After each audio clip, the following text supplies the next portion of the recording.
Hello everyone, welcome back. તો last ટોપિકમાં આપણે અથવા લાસ્ટ લેક્ચરમાં આપણે જોયેલું કે ડેટા સ્ટ્રક્ચર શું છે, કયા ટાઈપના ડેટા સ્ટ્રક્ચર હોય છે.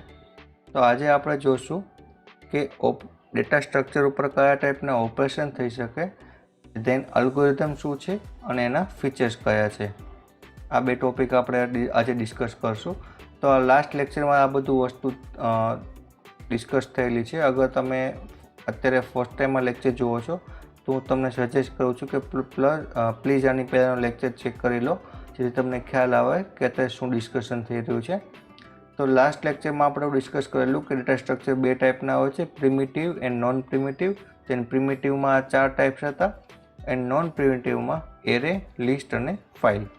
તેન એના સિવાય લિનિયર લિસ્ટ અને નોન લિનિયર લિસ્ટ પણ ચેક કરેલું.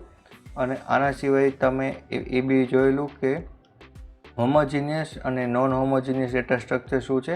એના સિવાય સ્ટેટિક અને ડાયનામિક ડેટા સ્ટ્રક્ચર શું છે. તો હવે પ્રિમિટિવ ડેટા સ્ટ્રક્ચર જે છે એના ઉપર મેઇનલી આટલા ટાઈપના તમે ઓપરેશન પરફોર્મ કરી શકો. તો એમાં છે એડિશન, સબસ્ટ્રેક્શન, મલ્ટિપ્લિકેશન, ડિવિઝન, મોડ્યુલો અને બીટવાઇઝ. તો કે આ તમારે જ્યારે બી પ્રિમિટિવ ડેટા સ્ટ્રક્ચર આવે તો આ એક ખાલી સિમ્પલ વસ્તુ યાદ રાખો કે ઇન્ટીજર છે. તો ઇન્ટીજર ઉપર તમે એડિશન કરાવી શકો. તો કે યસ, તો કે તમે બે નંબરનું તમે એડિશન કરાવો. તો કે આ તમારું જે સ્ટ્રક્ચર છે ઇન્ટીજર, સપોઝ આ જગ્યાએ મારો નંબર 1 છે, આ જગ્યાએ મારો નંબર 2 છે, તો હું આ બેનું એડિશન કરાવી શકું. સિમિલરલી આ બેનું સબસ્ટ્રેક્શન કરાવી શકું, મલ્ટિપ્લિકેશન કરાવી શકું.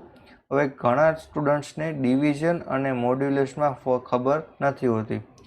તો લેટ મી એક્સપ્લેન કે 5 ડિવાઈડ બાય 2 અને 5 મોડ્યુલસ 2, આ મોડ્યુલસની સાઇન છે, આ પર્સન્ટેજની સાઇન છે. તો આ પર્સન્ટેજ નહીં આપે બટ મોડ્યુલસ આપશે, એટલે કે રિમાઇન્ડર આપશે. તો કે આવું હોય ત્યારે શું કરવાનું રહેશે, તો કે તમારે 5 2 2 દૂને 4 અથવા તો 2 2 4, રિમાઇન્ડર 1 એટલે કે શેષ હોયથી 1. તો અગર 5/2 મતલબ કે આ સાઇન હશે તો જવાબ આવશે તમારો આ જગ્યાનો 2. અને 5 મોડ્યુલસ 2, તો આ જગ્યાએ તમારો જવાબ આવશે 1 એટલે કે રિમાઇન્ડર 1. તો આ શું આપશે તમને, તો કે ગુજરાતીમાં લખી તો શેષ. ક્લિયર? તો 5 મોડ્યુલસ 2 અને 5 ડિવાઈડ બાય 2 અલગ છે. Then bitwise operator. તો તમને ખ્યાલ હશે કે આ બીટ કોને કહેવાય. તો સપોઝ કે તમારો નંબર છે આ 0 0 0 0 0 1, 1 2 3 4 5 6 પછી 2 7 અને 8. તો આ 1 ડેસિમલ નંબર હતો, એને મેં બાઇનરીમાં કન્વર્ટ કર્યો તો મને આવી રીતે કંઈક દેખાણો, ફોર એક્ઝામ્પલ. ક્લિયર?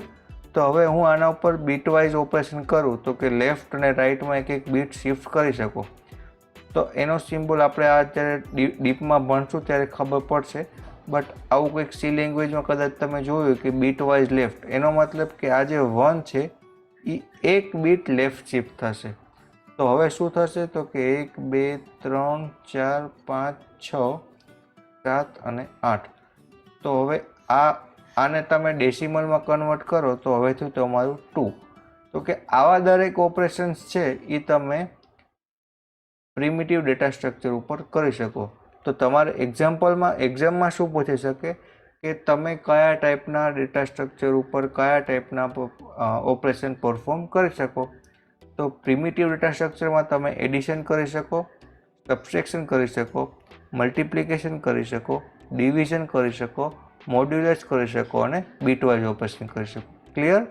સરવાળો, બાદબાકી, ગુણાકાર, ભાગાકાર, શેષ અને bitwise. Than next one is કે નોન પ્રિમિટિવ ડેટા સ્ટ્રક્ચર ઉપર તમે કયા જાતના ઓપરેશન પરફોર્મ કરી શકો. તો કે નોન પ્રિમિટિવ વખતે તમે આવું એક ટ્રીનું એક્ઝામ્પલ યાદ રાખવાનું કીધેલું કે સપોઝ કે આ ટ્રી છે તો હું આ ટ્રીમાં શું શું કરી શકું, એ બધા ઓપરેશન છે.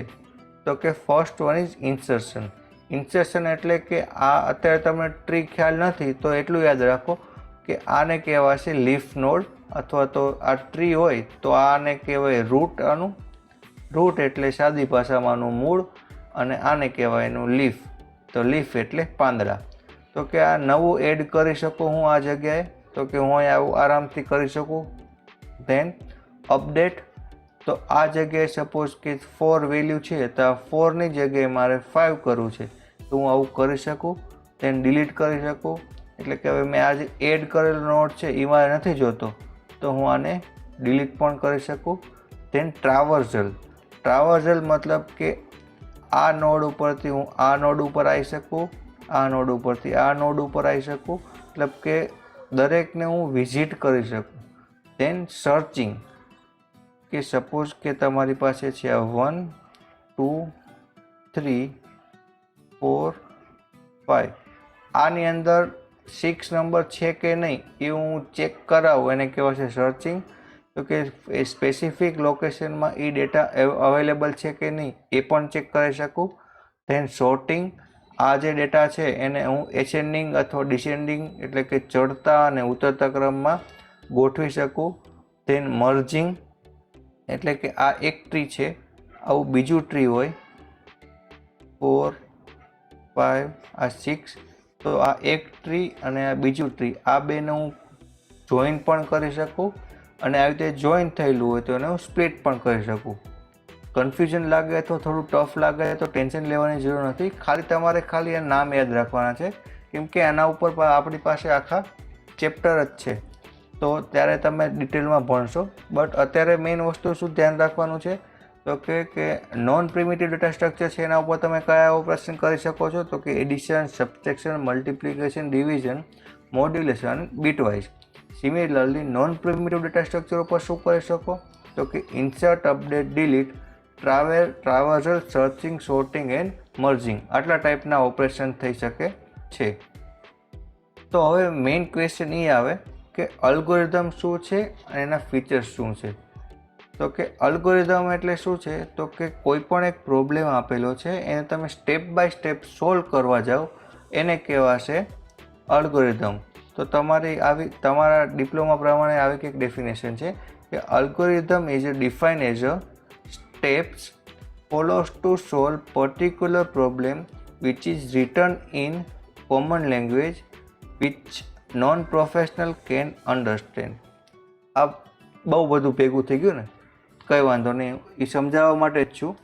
તો કે જે લોકો પ્રોફેશનલ નથી મતલબ કે જેને પ્રોગ્રામિંગનું ખ્યાલ નથી એમને સમજાય એવી ભાષામાં લખેલા સ્ટેપ્સને કહેવાય અલ્ગોરિધમ, અથવા તો step by step solution of any problem એને કહેવાશે અલ્ગોરિધમ.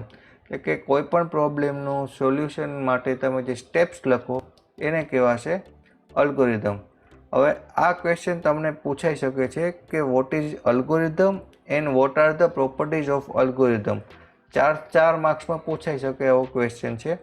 તો એવું પૂછી લે કે what is algorithm, explain its property with example, તો થઈ જાય 7 માર્ક્સ. તો પહેલાં તો કોઈ પણ અલ્ગોરિધમ હશે એની અમુક પ્રોપર્ટીઝ હશે. અગર તમારે ડીપમાં જોવું હોય, આ તમારો ડિપ્લોમાનો સિલેબસ છે એટલે અમુક લિમિટેડ છે. બટ અગર જો તમને આ ટોપિકમાં ઇન્ટરેસ્ટ પડે તો આપણી ચેનલ ઉપર આનો અલ્ગોરિધમનું આખું એક સેપરેટ સિરીઝ ચાલે છે, તેમાં આ સેમ ટોપિક આપેલો છે જે ડિગ્રી એન્જિનિયરિંગમાં છે, એ પણ તમે ફોલો કરી શકો છો. તો એમાં પહેલાં તો કોઈ પણ અલ્ગોરિધમ હશે એને ઇનપુટ અને આઉટપુટ રિક્વાયર્ડ હશે.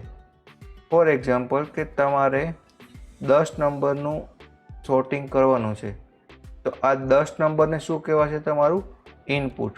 બટ કોઈ પણ અલ્ગોરિધમમાં મિનિમમ કેટલા ઇનપુટ રિક્વાયર્ડ હોય તો કે એને કહેવાશે 0. યાદ રાખો, વાયવામાં પૂછાઈ શકે છે કે અલ્ગોરિધમમાં મિનિમમ કેટલા ઇનપુટ રિક્વાયર્ડ કહેવાય તો કે 0.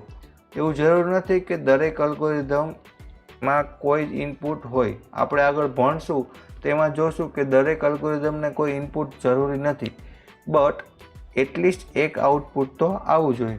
કેમ કે તમે જે કથા કરી, તમે જે પ્રોગ્રામ લખ્યો, તમે જે અલ્ગોરિધમ લખ્યો, અગર એ કંઈ આઉટપુટ જ ન આપે તો પછી કર્યું શું કામ? એનો મતલબ કે એક તો આઉટપુટ આવશે. ધેન ફાઇનાઇટનેસ, એનો મતલબ કે 10 20 100 500 1000 લાખ ગમે એટલા, બટ અમુક સ્ટેપ પછી એ અલ્ગોરિધમ ફિનિશ થવો જોઈએ, ટર્મિનેટ થવો જોઈએ, સ્ટોપ થવો જોઈએ. એનો મતલબ કે ઇન્ફાઇનાઇટ લૂપમાં તમારો અલ્ગોરિધમ કોઈ દી જઈ શકે નહીં. સી લેંગ્વેજમાં તમે ઘણી વખત લૂપ લખતા હોય તો ઇન્ફાઇનાઇટ લૂપમાં તમારો કદાચ પ્રોગ્રામ ગયેલો હશે, બટ અલ્ગોરિધમ ક્યારે પણ ઇન્ફાઇનાઇટ લૂપમાં જશે નહીં. ધેન ડિફાઇનેટનેસ, એનો મતલબ કે દરેક જે તમે સ્ટેપ લખો છો એનો કોઈ સ્પેસિફિક એક જ મિનિંગ, એક જ અર્થ નીકળવો જોશે.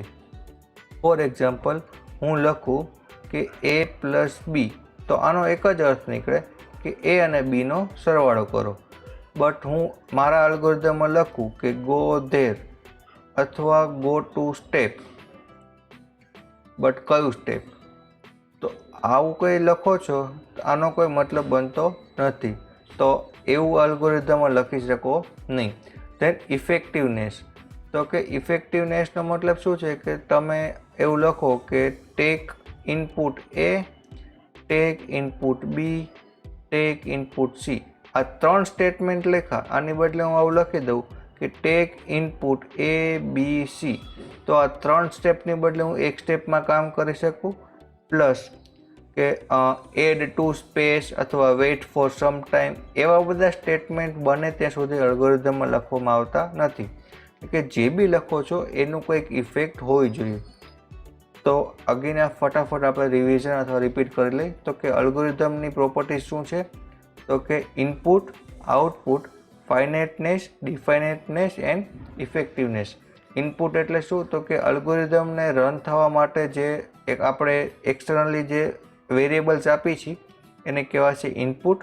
મિનિમમ કેટલા ઇનપુટ જોઈ, તો કે 0.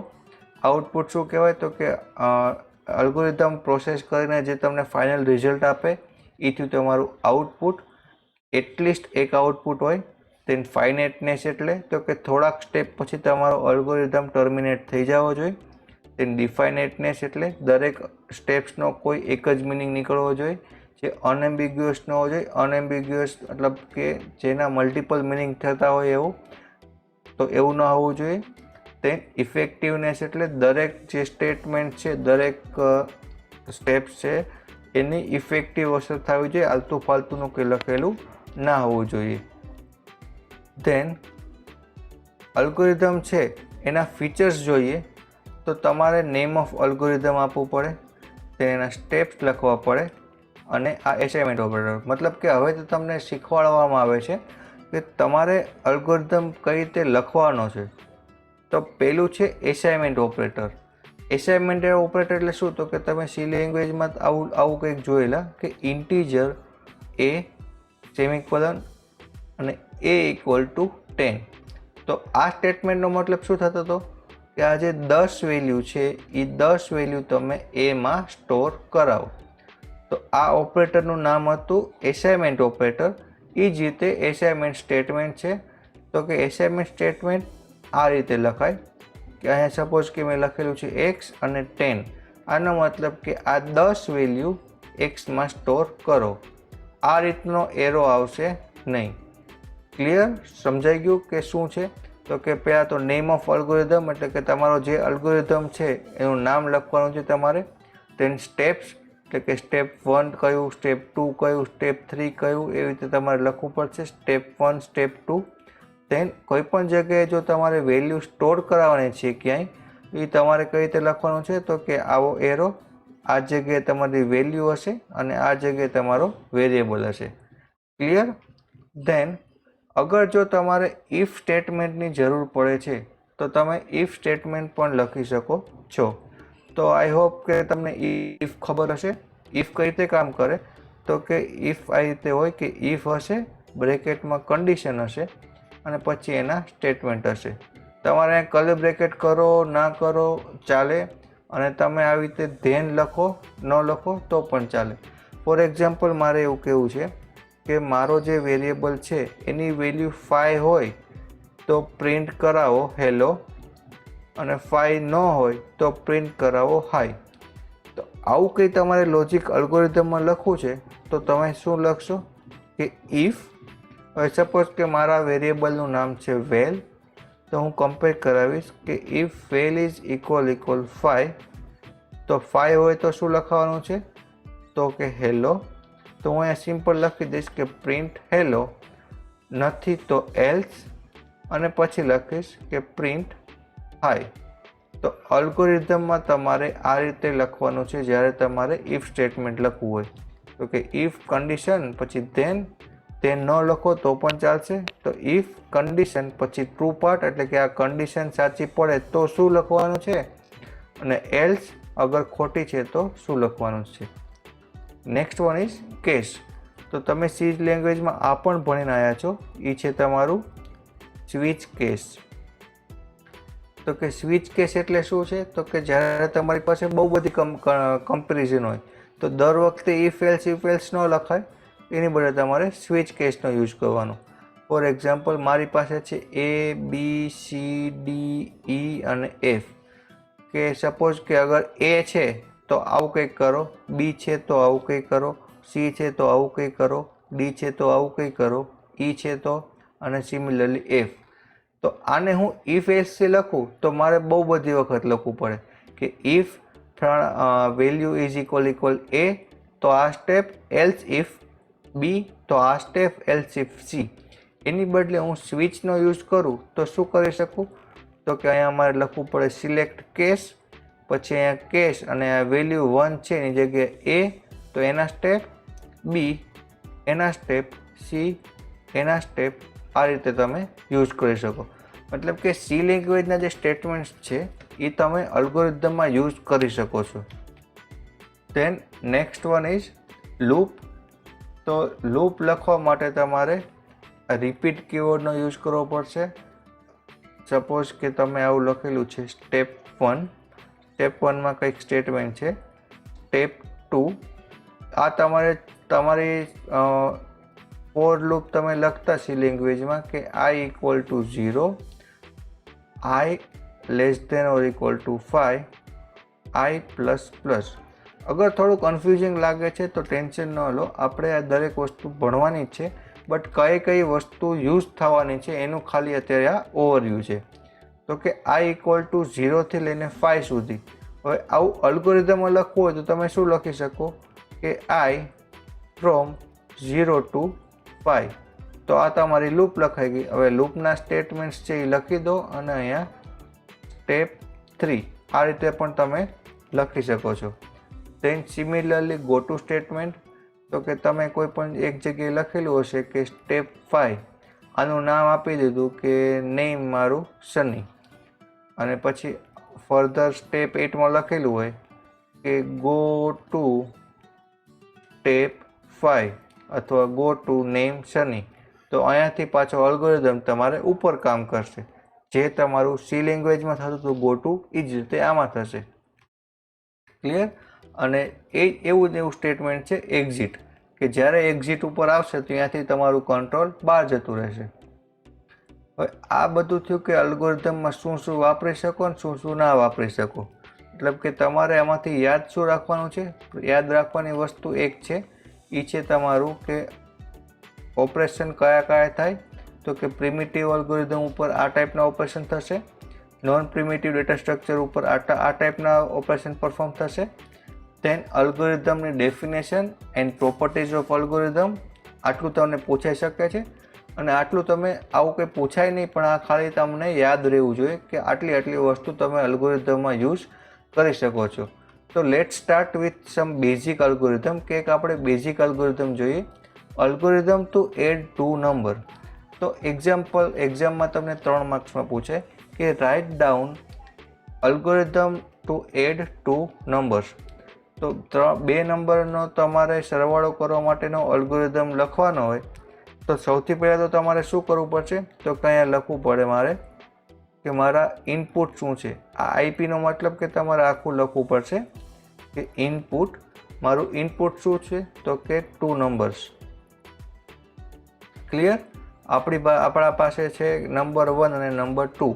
તો પહેલાં આવી રીતે ઇનપુટ લખવાનું અને લખવાનું 2 નંબર, અને આઉટપુટ શું તમને મળશે, તો કે સમ અથવા addition of 2 number. Than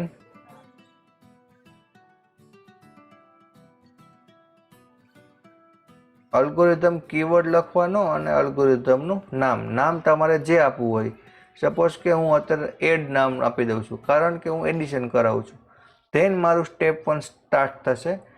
step 1 જે તમને કીધેલું કે સ્ટેપ લખવા પડે તમારે, તો પહેલું સ્ટેપ મારું છે રીડ નંબર 1 અને નંબર 2. મતલબ કે યુઝર પાસેથી હું 2 નંબર રીડ કરીશ, નંબર 1 અને નંબર 2.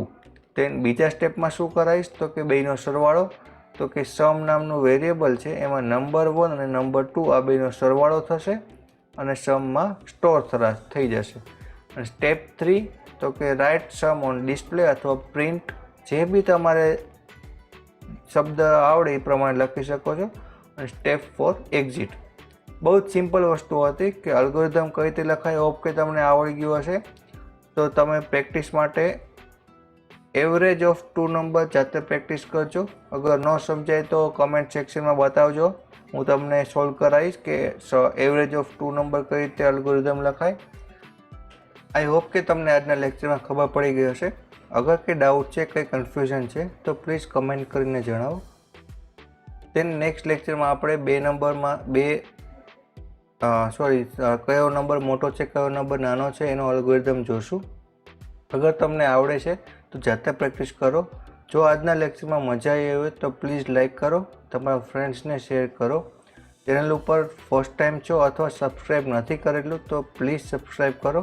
જેટલું સબસ્ક્રાઈબ કરશો એટલું મોટિવેશન મળશે. જલ્દી જ મળશું એક નવા લેક્ચર જોડે. ત્યાં સુધી આવજો.